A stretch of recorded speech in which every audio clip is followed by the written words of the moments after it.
গাজায় শিশু নিধনের মিশনে মত্ত দখলদার ইসরায়েল, মৃত্যু আর ধ্বংসের কারবারি নেতানিয়াহু বাহিনী গত ১.৫ বছরে যে অর্ধলক্ষাধিক ফিলিস্তিনি হত্যা করেছে, বলা হচ্ছে যে এর মধ্যে ১৭,০০০-এর বেশি কেবলমাত্র শিশু। জাতিসংঘ বলছে দ্বিতীয় বিশ্বযুদ্ধের পর কোনো সংঘাতে এত শিশু মৃত্যুর নির্মমতা আর কখনোই বিশ্ব দেখেনি। মাসুম রাব্বি রিপোর্ট। ইলেকট্রা রেফ্রিজারেটর, খাবার তাজা তো জীবন তাজা। ইলেকট্রা, ফ্রিজের রাজা। এই মুহূর্তে বিশ্বে শিশুদের জন্য সবচেয়ে অনিরাপদ ও ভয়ঙ্কর স্থানটির নাম ফিলিস্তিনের গাজা। নির্বিচার নিধনযজ্ঞের মাঝেও আলাদাভাবে টার্গেট করে হত্যা করা হচ্ছে গাজার শিশুদের।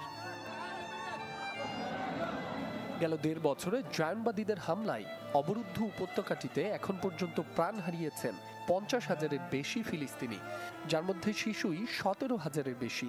গাজা মিডিয়া অফিসের তথ্য মতে গেল ২০ দিনে হামলা চালিয়ে প্রায় ৫০০ শিশুকে হত্যা করেছে জায়নবাদীরা।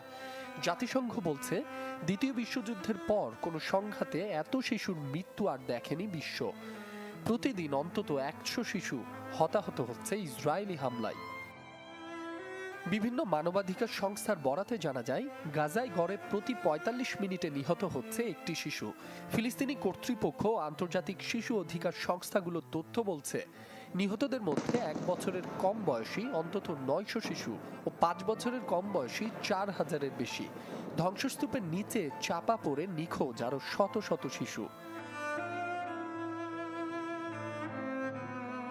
গাজার মোট ২৩ লাখ বাসিন্দার ৫১% শিশু।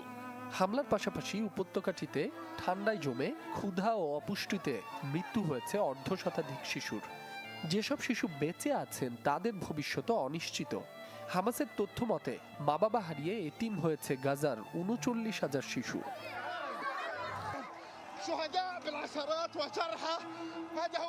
শিশুরা টার্গেটে পরিণত হওয়ার প্রধান কারণ হলো ফিলিস্তিনি প্রজন্ম ধ্বংস করা। নেতানিয়াহুর মন্ত্রিসভা চায় না দখলের পথে কিশোর, তরুণ, যুবা প্রতিরোধ গড়ে তুলুক, কিন্তু সফল হয়নি। প্রায় ৮০ বছরের অপচেষ্টা সত্ত্বেও ঠিকই ফিনিক্স পাখির মতো জেগে ওঠে ফিলিস্তিনি সন্তানরা।